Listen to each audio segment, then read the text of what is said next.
Bismillahirrahmanirrahim. Assalamualaikum warahmatullahi wabarakatuh. Waalaikumsalam warahmatullahi wabarakatuh.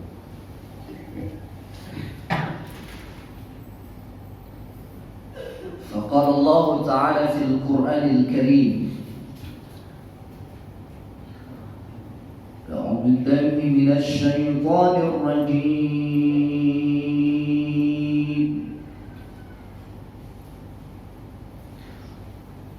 بسم الله الرحمن الرحيم.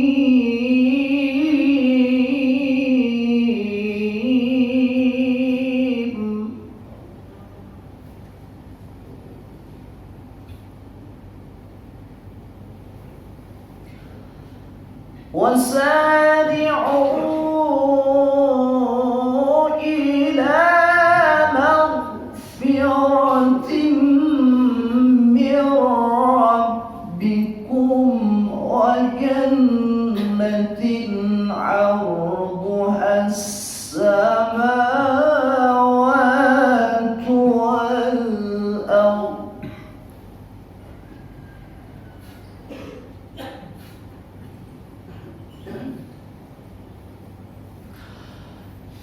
وجنة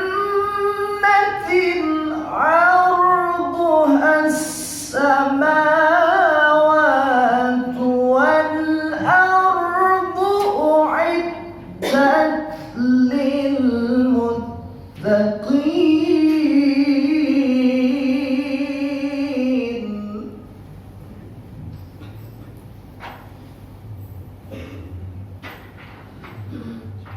الذين ينفقون في السراء والضراء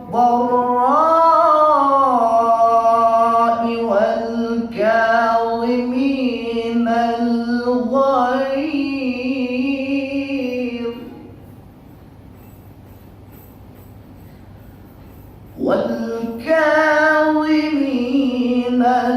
الغيظ والعافين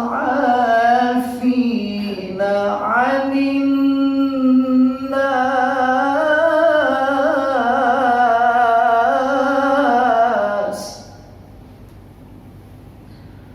والله يحب المحسنين.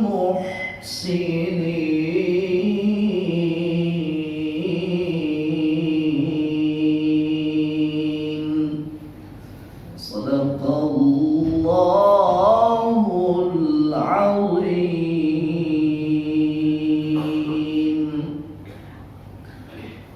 Dan bersegeralah kamu untuk mencari ampunan dari Tuhanmu dan untuk mendapatkan surga yang luasnya seluas langit dan bumi. Semua itu disediakan bagi orang-orang yang bertakwa, yaitu orang-orang yang berinfak baik di waktu lapang maupun sempit, dan orang-orang yang menahan amarahnya dan memaafkan kesalahan orang lain. Dan Allah sangat mencintai orang-orang yang berbuat kebaikan. Firman Allah surah ketiga atau surah Ali Imran ayat 133 sampai 134. Hanya kepada Allah Subhanahu wa taala kita bersyukur.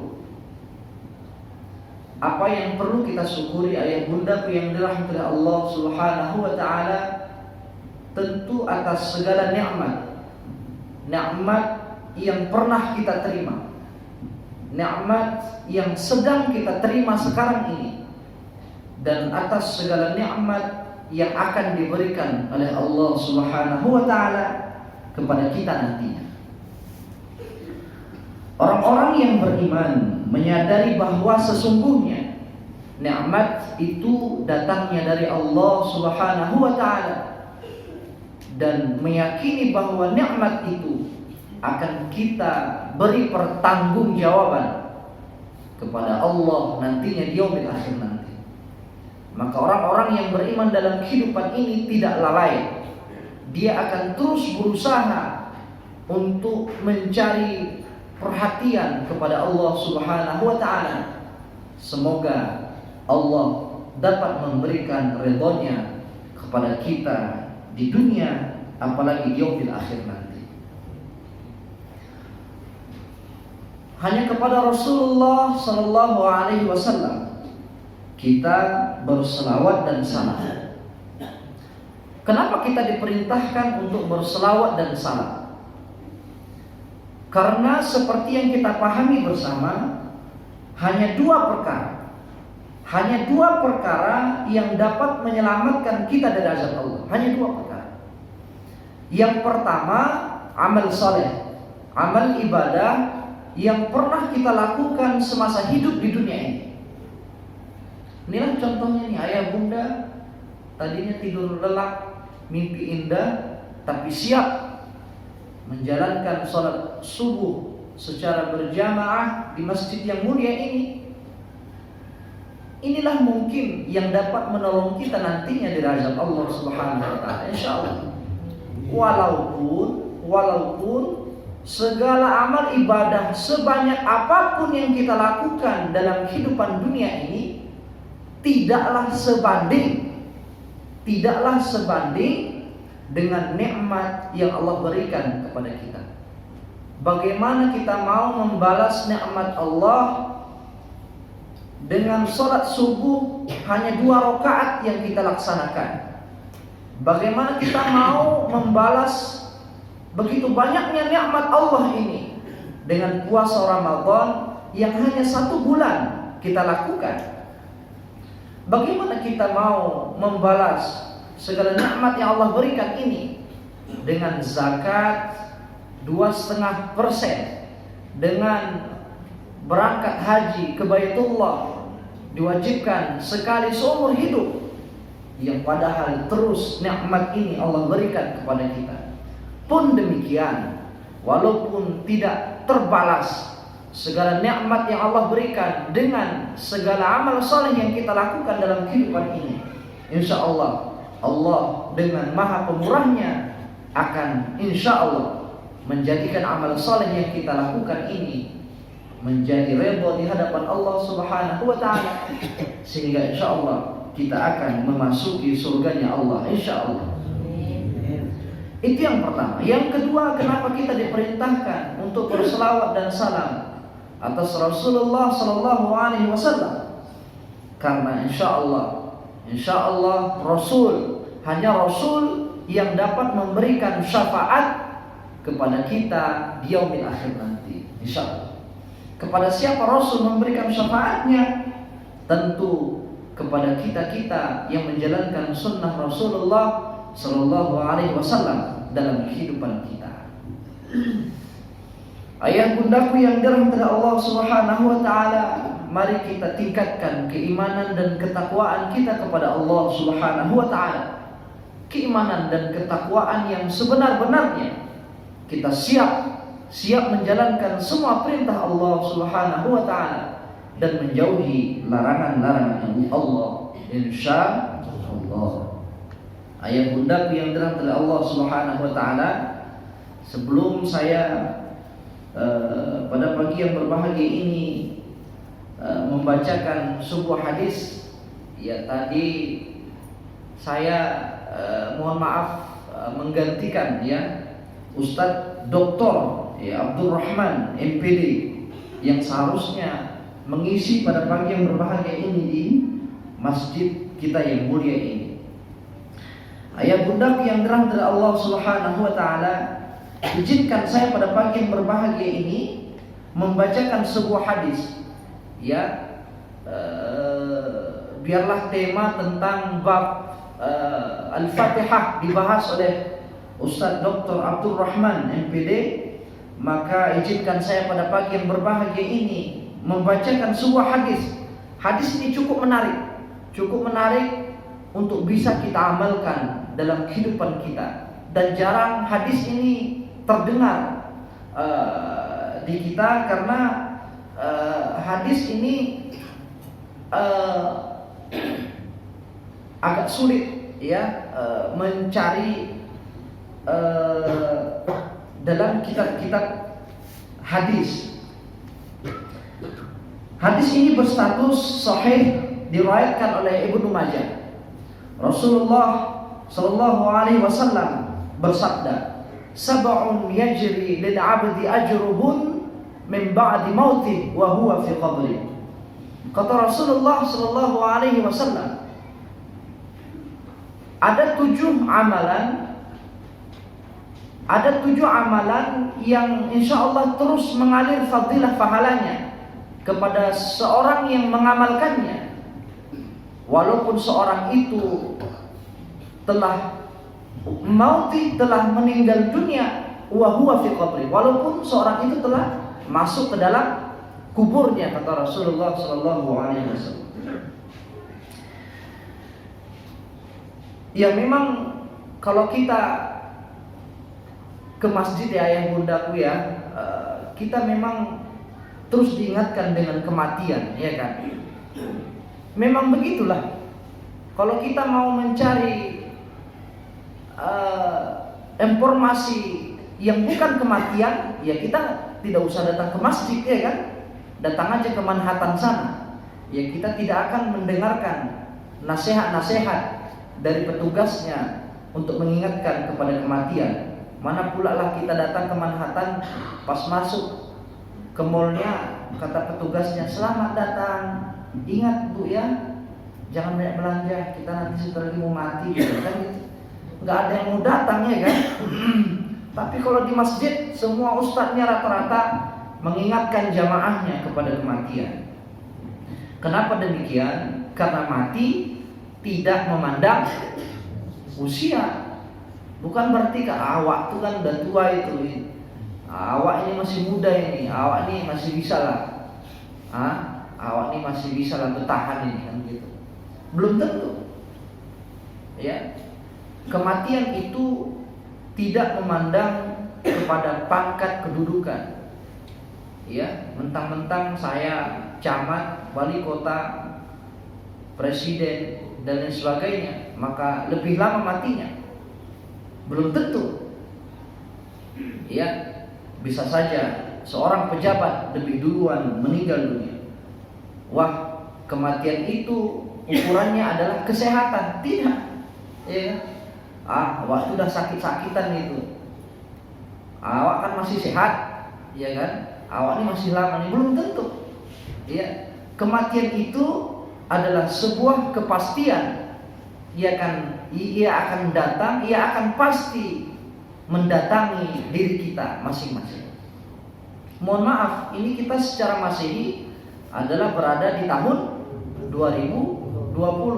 Berarti mohon maaf, 2020 ini Allah tuh sudah tetapkan kuotanya bahwa 2020 sekian manusia yang meninggal dunia. Ya kan, 2019 kita udah lewat. Berarti 2019 malam, ya kan, kita di bukunya Allah itu tidak termasuk, ya kan? Alhamdulillah kita masih sehat wal afiat. Semoga kita Allah beri keberkahan umur kepada kita. Kalau 2020 nih ayah bundaku, kita tahu? Belum tahu kan? Ya, entah saya dulu atau bunda dulu atau bunda dulu, saya dulu. Hanya tahu, ya kan?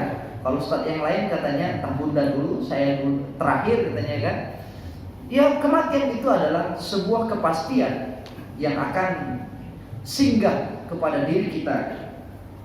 Itu adalah sebagai bentuk bahwa lemahnya manusia. Jangankan nyawa ini, jangankan mempertahankan nyawa dari tubuh ini ya bunda yang dirahmati Allah Subhanahu wa taala. Saya ini pagi ini cuma sariawan, susah cakapnya. Tadinya saya ceramah itu kayak Ustaz Abdul Somad. Ya kan? Tapi karena sariawan, ya kan? Jadi Ustaz bukan Ustaz Abdul Somad lah, ya kan? Ayah bunda yang dirahmati Allah Subhanahu wa taala. Mari kita perhatikan hadis ini, ya. Sab'un yajri lil 'abdi ajruhun min ba'di mauti. Ada 7 amalan yang akan terus mengalir kepada seorang itu walaupun seorang itu nanti telah wafat, ya, telah meninggal dunia, tapi 7 amalan ini akan terus mengiringi dirinya. Apa itu kata Rasulullah sallallahu alaihi wasallam? Yang pertama adalah aliman alam. Seseorang yang dalam kehidupan ini pernah mengajarkan ilmu pengetahuan. Masya Allah. Ya, jadi dalam kehidupan ini dia pernah mengajarkan ilmu pengetahuan. Apapun itu. Yang penting ilmu pengetahuan itu syaratnya dapat bermanfaat bagi orang lain, ya, maka fadilah pahalanya akan terus mengalir. Makanya kita tidak boleh, ya bunda yang dirahmati Allah Subhanahu wa taala, pelit dalam kehidupan ini dalam soal membagi ilmu pengetahuan. Ya. Bunda misalnya paham, ya, ini kalau mati lampu ini caranya gampang sebenarnya, kita tidak usah ke toko, ya kan? Cukup tokokkan misalnya lampu itu ke dinding, hidup lagi. Misalnya bunda punya ilmu seperti itu, ya kan? Ilmu itu sangat bermanfaat bagi orang lain. Maka bunda jangan pelit untuk menyampaikannya kepada orang lain. Ya, bunda tuh tahu resep bahwa kalau dicampur nanas sama wortel, sama keju, ya, sama mie sedikit, dicampur-campur gula, taruh sekilo misalnya, ya kan, hasilnya luar biasa enaknya, ya. Maka kalau bunda tahu seperti itu, ajarkan kepada orang lain. Maka mengajarkan ilmu itu diamalkan oleh orang yang kita sampaikan tadi, Masya Allah, itu akan terus mengalir kepada kita fadilah pahalanya. Maka apalagi ilmu itu yang menyangkut dengan din ini, dengan agama ini, Masya Allah. Ya, apalagi ilmu itu menyangkut dengan agama ini. Ya, kita tahu bahwa ada anak kita, ada saudara kita yang tidak paham membaca Al-Quran dengan baik dan benar. Kita ajari dia, Masya Allah. Ya, kita tahu bahwa si Polan belum pandai berwudu dengan baik dan benar. Kita ajari dia, Masya Allah. Maka fadilah pahalanya akan teruslah mengalir kepada kita walaupun kita telah wafat nanti. Ayah bundaku yang dirahmati Allah Subhanahu wa taala, ajarkanlah ilmu pengetahuan kepada orang lain. Semoga dengan ilmu pengetahuan yang kita ajarkan itu dapat bermanfaat bagi orang lain, dan insya Allah fadilah pahalanya akan terus mengalir kepada kita di yaumil akhir nanti. Yang kedua kata Rasulullah sallallahu alaihi wasallam adalah wa mushafan warasah. Orang yang dalam kehidupan ini pernah mewariskan mushaf Al-Quran. Orang yang dalam kehidupan ini pernah mewariskan Al-Quran. Ini mungkin jarang kita lakukan. Kalau dia seorang hafiz misalnya, bisalah dia mengajarkan orang lain agar bisa menjadi seorang hafiz juga. Oke lah, itu akan terus mengalir fadilah pahalanya. Tapi bagaimana dengan diri kita ini? Jangankan ya menghafal semua ayat-ayat Allah, semua firman Allah di dalam Al-Quran, ya kan? Surah An-Nas dengan surah Al-Falaq saja bisa terbalik-balik misalnya. Surah Al-Kafirun bisa berputar-putar, ya kan? Bagaimana kita mau beramal dengan Al-Quran ini? Ternyata bisa, ya, ternyata bisa. Bagaimana caranya kata Rasulullah sallallahu alaihi wasallam?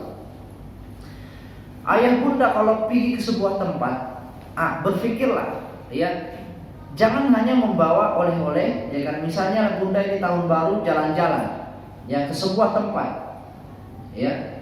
Biasanya kita kan membawa persiapan mandi, ya kan, sabunnya, semua tidak ada yang tinggal, ya kan? Tapi ada tidak berpikir kita tuh membawa mushaf Al-Quran. Bawa Al-Quran tuh, ya, di mana kita singgah, kita lihat ada surau, ada musola, ada masjid. Kita wariskan Al-Quran itu, kita letakkan Al-Quran itu, kita wakafkan Al-Quran itu, Masya Allah. Maka barang siapa yang membaca Al-Quran yang kita beli tadi, yang kita wakafkan tadi, insya Allah itu akan terus mengalir. Ini jarang kita lakukan. Ya, ini jarang kita lakukan. Ayah bundaku yang dirahmati Allah Subhanahu wa taala, itu penting untuk kita lakukan. Tidak hanya Al-Quran. Bunda punya mukena 2 di rumah. Ya. Bawalah mukena 2 itu, 1 niatkan, tinggalkan di surau, di musola yang kita singgahi. Sehingga apa? Insya Allah, ya dengan mukena yang kita tinggalkan itu, ada orang yang sholat, ya tidak bawa mukena, dia pakai mukena kita, masya Allah. Ya, itu akan mengalir fadilah-fadilahnya.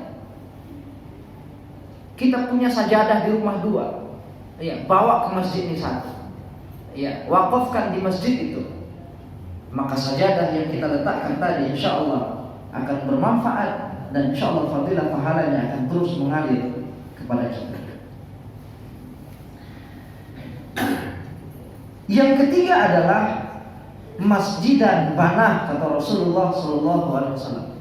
Masjid yang pernah banah, yang dia bangun. Masya Allah.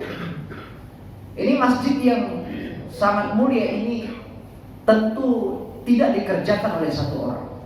Ya, semua kita ada berkontribusi ke masjid yang mulia ini.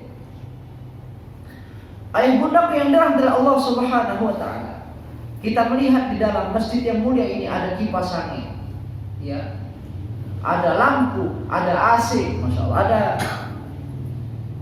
banyak hal. Ini demi Allah akan bisa menjadi saksi. Demi Allah ini akan bisa menjadi saksi di yaumil akhir nanti kepada orang yang pernah berkontribusi ke masjid yang mulia.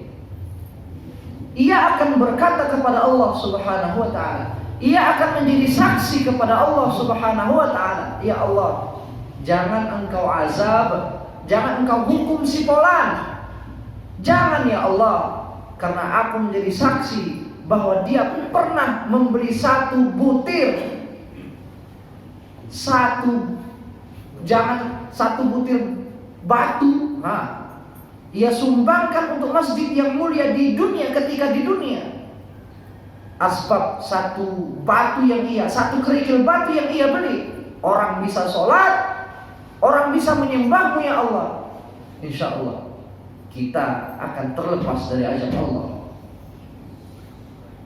Jangan kita katakan apa yang di dalam masjid ini adalah benda mati.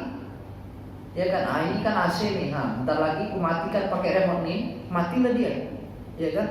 Kalau kuhidupkan, hiduplah dia. Ya. Dia akan bisa berkata di yaumil akhir nanti, ayah bunda yang dirahmati Allah Subhanahu wa taala.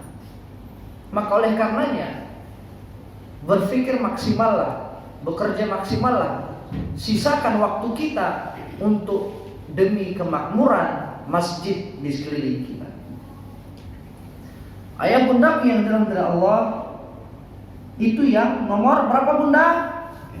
Nomor 3. Nanti kalau bunda sudah saya tengok udah gini-gini, udah paham, itu berarti udah paham.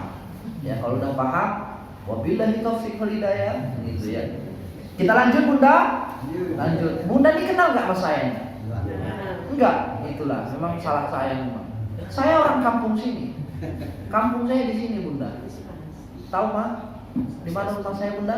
Tuh puskesmas. Ya kan? Makanya saya bebas di sini, ya kan? Walaupun baru nongol ini, ya kan? Nggak apa-apa. Ayah bunda yang dirahmati Allah, kita lanjutkan hadis yang mulia ini. Yang selanjutnya adalah kata Rasulullah SAW, baitan libni sabil banah. Ada kita siapkan wadah kepada orang-orang musafir yang datang. Jadi ada orang yang dari luar sana datang ke tempat kita, yang dia memang betul-betul musafir, yang dia orang-orang di perjalanan. Maka kita beri fasilitas. Masya Allah. Ini biasanya yang melakukannya adalah negara. Ya, contoh seperti saudara kita yang tertimpa musibah peperangan di Myanmar, Rohingya, ya kan? Mereka hijrah, ya, mereka lari dari tempat rumah dia tinggal. Ternyata tiba-tiba datang pula ke rumah kita. Nah, eceknya ini ya kan, kayak sinetron ini ya kan. Tiba-tiba nongol di depan rumah kita. Masya Allah. Itu ibaratnya ya bundaku, seperti Allah menurunkan atau memberikan emas kepada kita. Bagaimana tidak coba? Orang yang datang seperti itu, ya kita fasilitasi, kita beri dia makan, kita beri dia minum, kita beri dia tempat tinggal, ya, sehingga asbab naungan yang kita berikan, dia selamat, dia bisa berbahagia. Masya Allah, Masya Allah, ini akan terus mengalir fadilah pahalanya kepada kita walaupun kita telah wafat nanti. Yang terjadi kalau seperti ini bukan kita naungi, tapi apa bunda? Kita usir lebih kan. Mana pula kita kenal orang kayak gitu kan? Siapa kok? Pergi kan begitu. Tapi kalau kita bisa memfasilitasinya, masya Allah, ini fadilah, pahala yang besar.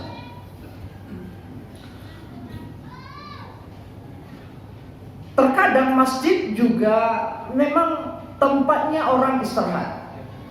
Iya. Maka saya pribadi yang bunda yang dengan Allah tidak setuju kalau masjid itu dibuka hanya ketika waktu sholat saja. Kalau saya pribadi ya mohon maaf ya. Kenapa? Karena terkadang orang memang menjadikan masjid ini terkadang mohon maaf bukan hanya untuk tempat ibadah, tapi untuk tempat tempat membuang hajatnya. Tapi pun demikian tidak perlu kita persoalkan. Biarkan dia menjadikan masjid itu hanya sebagai tempat membuang hajatnya. Toh juga itu diatur dalam Islam bahwa kebersihan itu adalah sebagian dari iman. Artinya apa? Kita doakan saja kepada Allah Subhanahu wa taala. Walaupun dia menjadikan masjid itu sebagai tempat kamar mandinya, bukan tempat untuk beribadah kepada Allah, kita doakan semoga semakin sering dia ke masjid itu membuang hajatnya. Dia tidak pernah sholat, membuang hajat terus. Allah kasih hidayah ya kan, asbab dia terpleset eceknya, ya kan, terpelekok kakinya. Tobat dia ya kan, masya Allah, ya kan. Banyak asbab orang taubat ya kan ayah bundaku, ya kan. Jadi kalau misalnya masjid ini kita tutup, kamar mandinya kita tutup misalnya, maka berarti menjauhkan orang lain untuk mendapatkan rahmat Allah. Bermacam cara Allah itu membuat seseorang sehingga ia mengingat Allah. Ada orang yang tidak pernah mengalami apapun dalam kehidupannya, ya, tapi ia tetap tidak ingat kepada Allah. Ternyata ketika Allah tabrakkan dia dengan kereta misalnya, ya, barulah dia ingat kepada Allah. Misalnya, itu bagus itu sebenarnya. Ya, daripada kita sehat walafiat tapi tidak ingat kepada Allah, ya Allah itu tidak mau mengingatkan kita. Ya, berarti Allah tidak sayang kepada kita. Ya.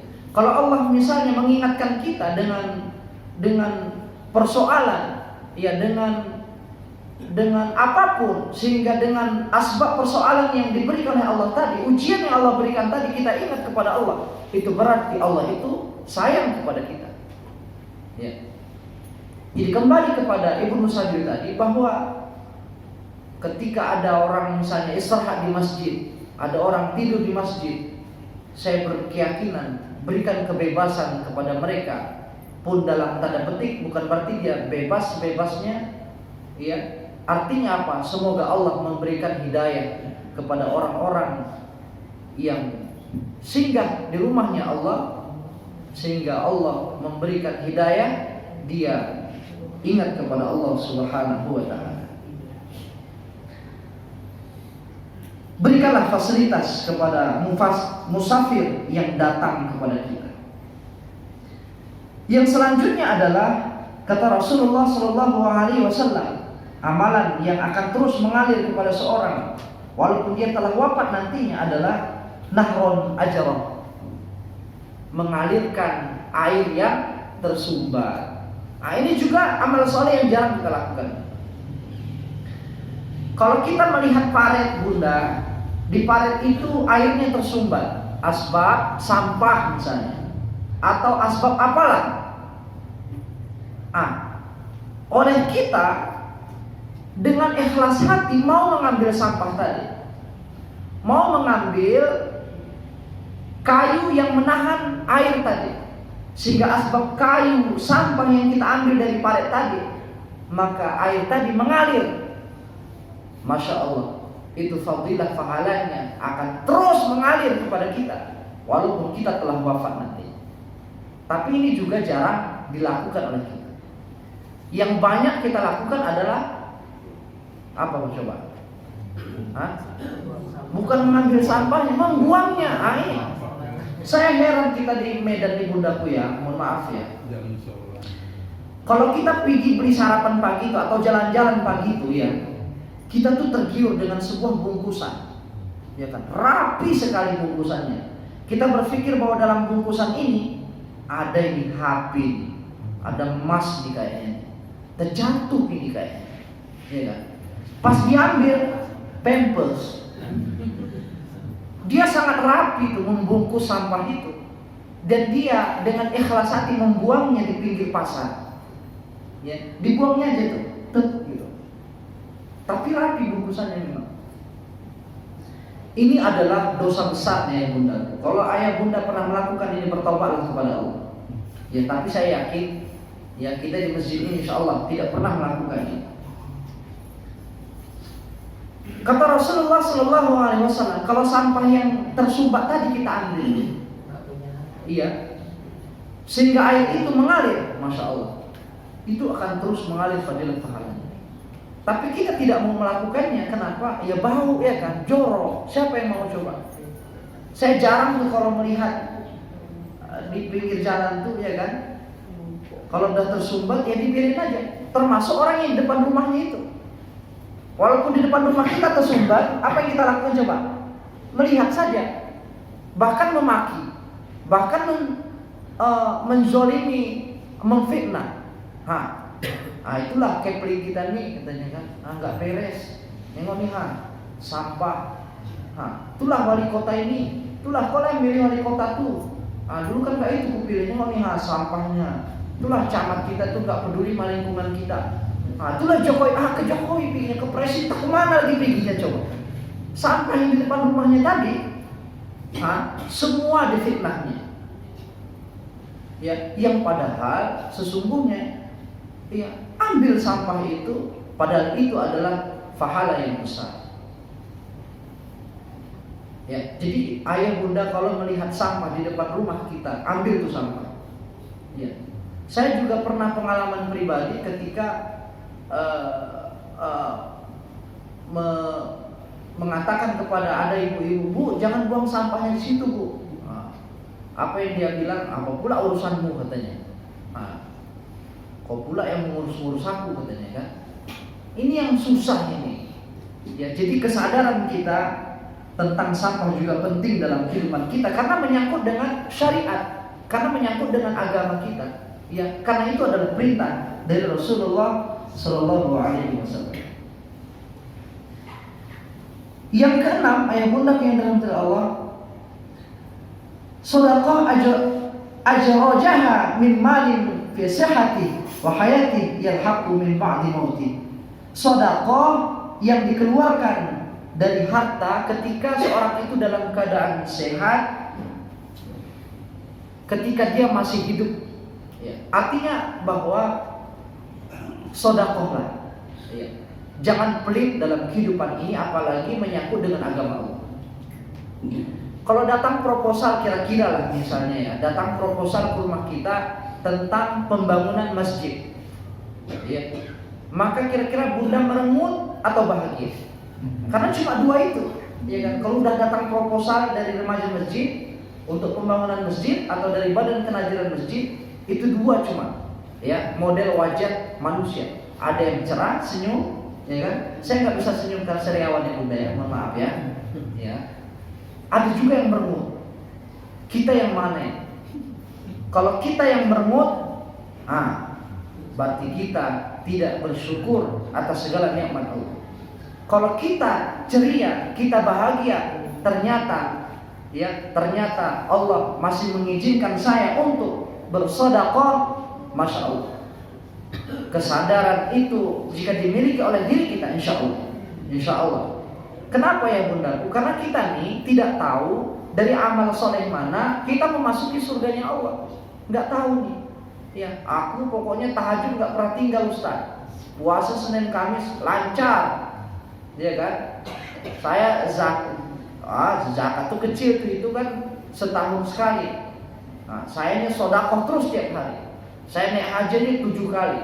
Muhyiddin aja kalah. Haji Muhyiddin kalah sama dia, eceknya ya kan. Saking seringnya dia haji dan umroh. Haji Muhyiddin dah hilang ya. Film itu dah hilang bunda ya. Tapi belum tentu tuh dari haji yang kita lakukan tiap tahun, dari umroh yang kita lakukan tiap tahun, ya, dari sholat subuh yang kita lakukan, belum tentu nih, kita nggak tahu ini. Bisa saja kita masuk surganya Allah asbab, ya, sampah yang kita ambil tadi. Bisa, ya. Kamu kata Allah, semua amal solehmu tidak kuridhoi. Puasamu, sholatmu, zakatmu, naik hajimu, umrohmu, semua tertolak. Ternyata kita masuk surganya Allah asbab mengambil sampah. Kenapa? Karena ukuran ibadah diridhai oleh Allah atau tidak apa coba? Kan keikhlasan kan? Keikhlasan itu. Ya. Jadi kalau ayah bunda datang sholat subuh ke masjid yang mulia ini, niatnya karena takut sama ayah, ya kan? Udah takut lah aku pula dicambuknya pula nanti kan gitu kan? Ke masjid lah aku eceknya ya kan? Itu beda niatnya. Ada juga orang yang aku datanglah ke masjid, ya pokoknya aku sholat subuh lah, habis itu kedengaran ceramah, semoga Allah sayanglah sama aku, ditulisnya sebagai amal ibadah. Ini yang tercatat nanti di akhir nanti. Biarlah aku ngantuk-ngantuk nanti dengarkan, yang mungkin dengan ngantuk itu pun Allah menghitung sebagai amal soleh. Itu, ya. Jadi kita tidak tahu dari amal mana kita memasuki surganya Allah. Sedekah itu penting, ya. Penting sekali. Tidak perlu banyak, bukan ukuran, ya, bukan kuantitas dalam beramal sedekah itu, tetapi kualitasnya. Artinya apa? Keikhlasan kita kepada Allah Subhanahu wa taala. Terakhir, bundaku ya, terakhir. Yang terakhir adalah kata Rasulullah sallallahu alaihi wasallam, wa waladan sholihan taraka. Seseorang yang meninggalkan anak yang soleh, yang terus yastaghfirullah, yang ia terus memohon ampun kepada Allah. Perkara anak soleh, ayah bundaku, ini ujian. Ini ujian. Kenapa kita katakan ujian? Karena begini ayah bundaku ya, tidak ada ukuran, ya, tidak ada ukuran. Kalau ayah misalnya atau bunda seorang ulama besar, kalau kita nih kiai, kalau kita nih orang nomor 1 lah ahli ibadah di dunia ini, itu belum tentu bisa mewariskan anak soleh. Ingat ya, itu belum tentu ukuran. Tidak ada ukuran, bukan ukuran kalau seandainya, ya, tanda petik orang tuanya jauh dari agama Allah, tapi anaknya nanti ini pasti jauh juga dari Allah, jahat juga ini. Misalnya ayahnya penjual narkoba, eceknya ya kan, bundanya ya kan pemakai, eceknya lah ya kan, atuknya pabrik narkoba, ya kan, neneknya ya kan, punya ide pembuat narkoba misalnya, ya kan. Pokoknya 7 keturunannya jahat lah pokoknya. Ngeri pokoknya kalau nampak mukanya, ngeri lah pokoknya. Tapi bukan berarti jaminan anaknya jadi jahat juga seperti orang tuanya. Kenapa? Karena ini hidayah dari Allah. Agama ini, kata Allah, ini Allah yang mewariskan kepada kita. Jadi kalau ayah bunda yang mau datang ke masjid yang mulia ini, ya, ini hidayah, ini pilihan Allah. Ya. Berapa banyak coba yang di kampung kita ini jumlahnya coba? Banyak kan, tapi yang hadir cuma segini kan? Kenapa coba? Karena memang ini hidayah Allah. Ya, Allah ya, yang ibarat kita buat pesta, kita sendiri yang mengundangnya. Si Polan undang, sekolah tidak. Si Polan undang, si Polan tidak. Terserah Allah gitu. Ya. Jadi jangan kita membuli jika ya ada seorang ulama tapi anaknya kok bejat kali gitu. Ini kok ini ulama kok anaknya kok Abu Jahal gitu kan. Jangan dibuli, ya kan? Karena itu memang hidayah dari Allah. Mendidik anak ayah bundaku ini ujian. Ya, saya salutnya ada 3 orang di sini nih. Ya, ini kita berdoa semua kepada Allah ini bisa insya Allah menjadi anak yang soleh soleha. Ya.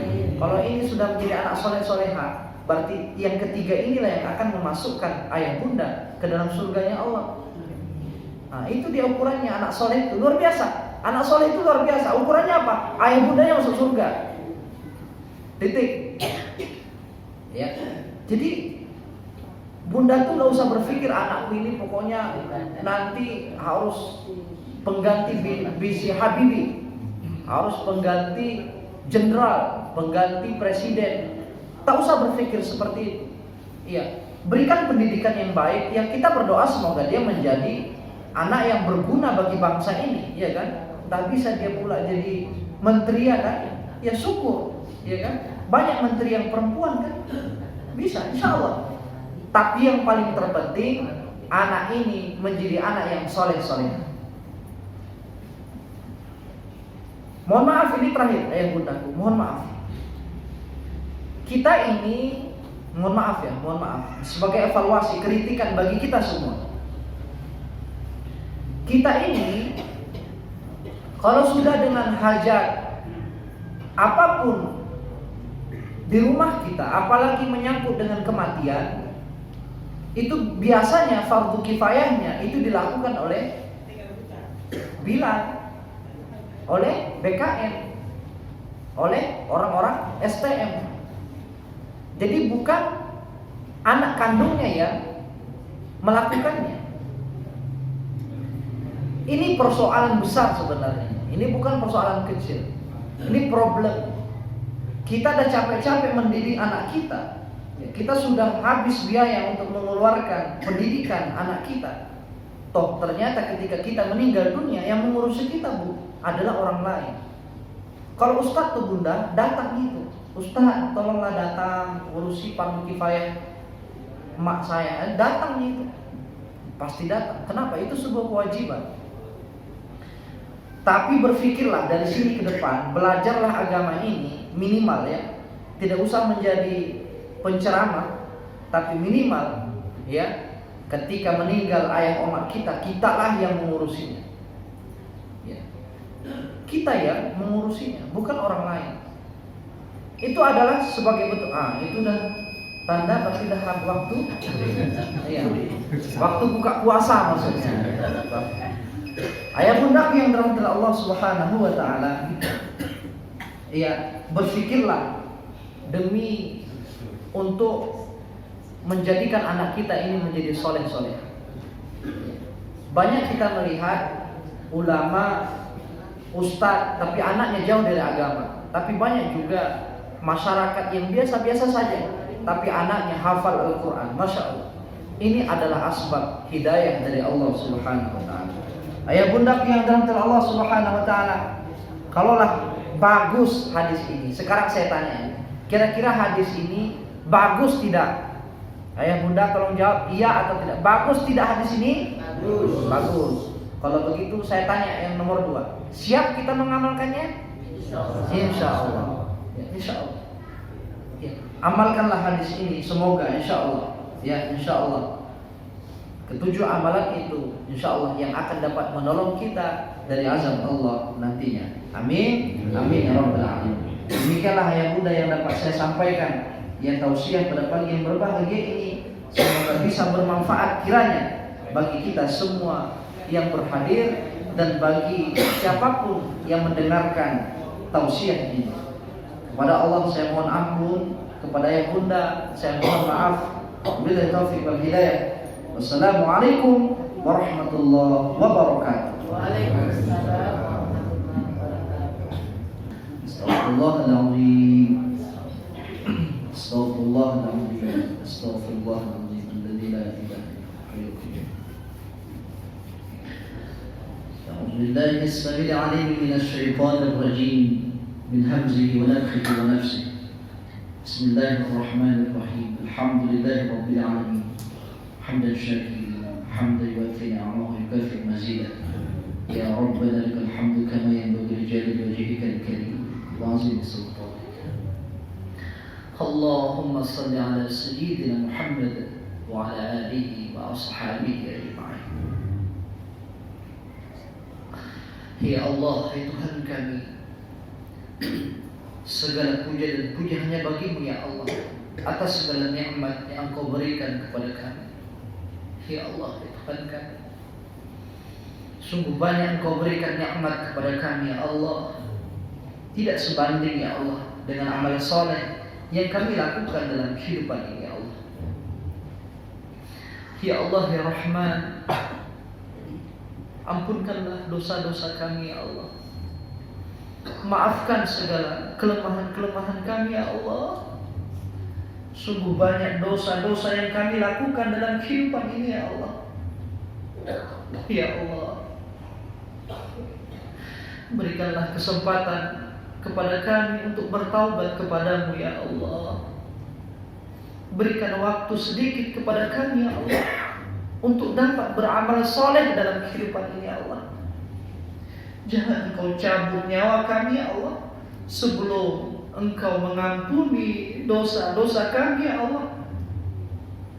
Dan jangan cabut nyawa kami ya Allah sebelum amal soleh yang kami lakukan dalam kehidupan ini Engkau redha ya Allah ya Rahman ya Rahim.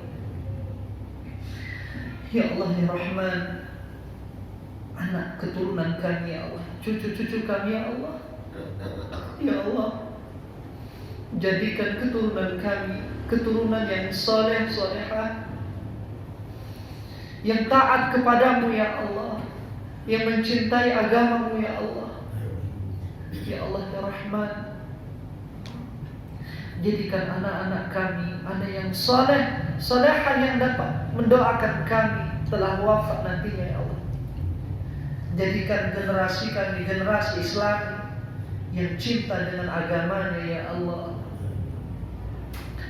Ya Allah ya Rahman, kami sangat membutuhkan rezekimu ya Allah. Kami miskin ya Allah. Ya Allah, berikanlah kepada kami rezeki yang banyak lagi halal ya Allah. Berikan kepada kami rezeki yang halal dan banyak ya Allah. Ya Allah, kami terkadang melihat bahwa orang-orang kafir lebih banyak menikmati nikmat-Mu ya Allah di dunia ini. Memang ya Allah, itu adalah sebuah keadilan bagi dirimu.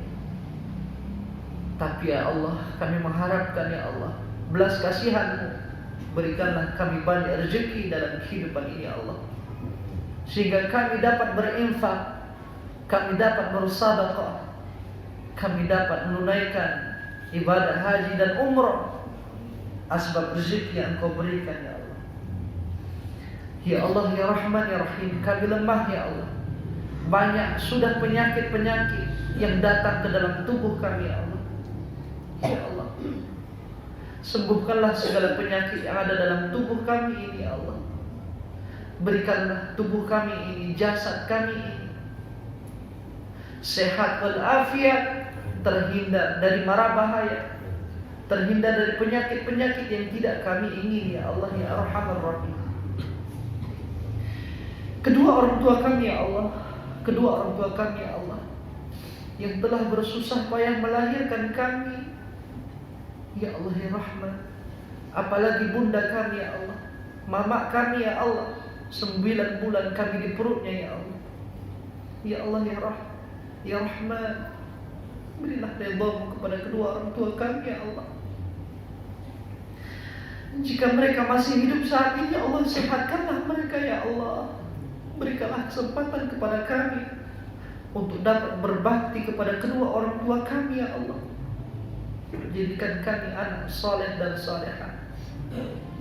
Jika kedua orang tua kami saat ini ya Allah telah wafat ya Allah, telah tiada ya Allah, ampunkanlah segala dosa-dosa mereka ya Allah, dan terimalah, ridhoilah segala amal ibadah yang pernah mereka lakukan ketika hidup di dunia ya Allah. Dan jumpakan kami kembali ya Allah dengan kedua orang tua kami ya Allah ya Rahman ya Rahim. Ya Allah, sejahterakan kami ya Allah. Berikanlah kepada kami kesehatan ya Allah. Wabil khusus kepada jamaah subuh yang berhadir pada pagi yang berbahagia ini ya Allah. Murahkan rezekinya ya Allah. Murahkan urusannya ya Allah. Jadikan kami ini sebagai hamba-Mu yang soleh, solehah, yang terus tanpa henti sampai akhir hayat tetap beriman kepada-Mu ya Allah, dan kepada seluruh keturunan kami ya Allah ya Arhamar Rahimin. Rabbana zalamna anfusana wa illam taghfir lana wa tarhamna lanakunanna minal khasirin. Rabbana la tuzigh qulubana ba'da idh hadaytana wa hab lana min ladunka rahmah innaka antal wahhab.